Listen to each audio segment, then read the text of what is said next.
shoga yangu, hapa tushanta kuchina kuanzia asubuhi mpaka sasa hivi. Hata kutuambia mambo hamna. Inabidi uende ukaoge. Hilo nalo nini?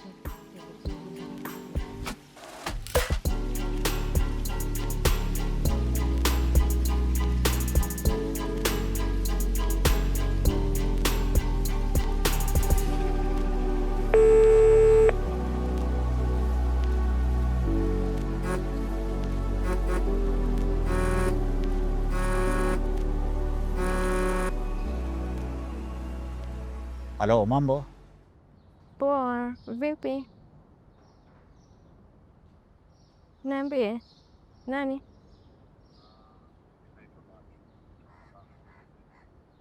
Oh, wewe ndio yule baba tulikutana naye hapo, unaendesha gari?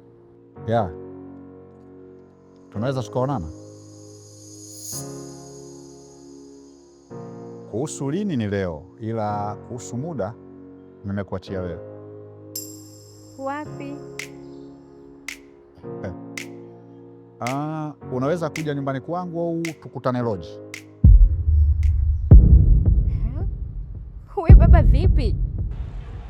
Lodge? Kwako? Yaani tumekutana leo tu, yaani umekutana na mimi leo tu.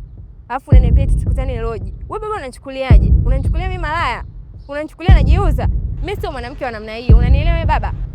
Yaani kama unataka mwanamke wa namna hiyo, kamtafute huko barabarani wanapatikana. Sio mimi. Wewe baba vipi? Yaani mtegemea unanipigia simu unaniambia kitu cha maana. Eti tukutane lodge. Wewe baba mzima kweli?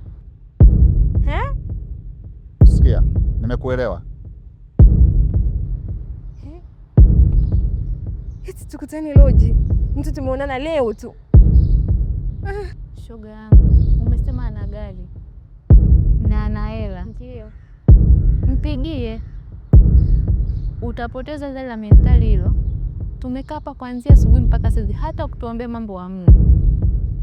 Hilo nalo ni shoga yangu.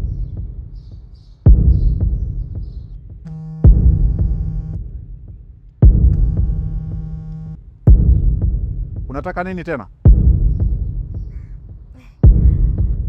Ulikuwa unataka tukutane wapi?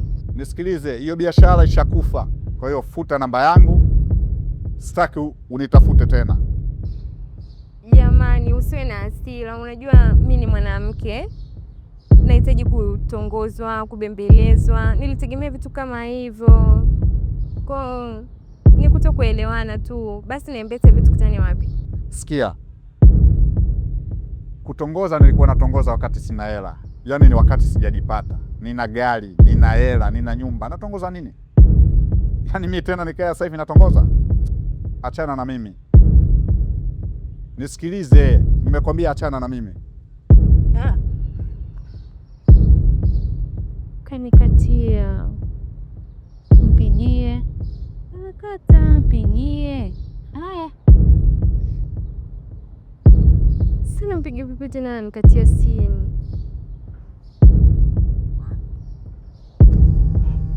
Uvipi? Wewe mbona msumbufu? Na nisikilize.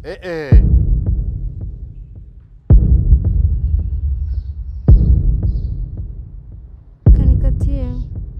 Shoga yangu wewe umezidi. Unalemba mwandiko wakati somo lenyewe imla. Yaani na wewe kuniambia hivyo.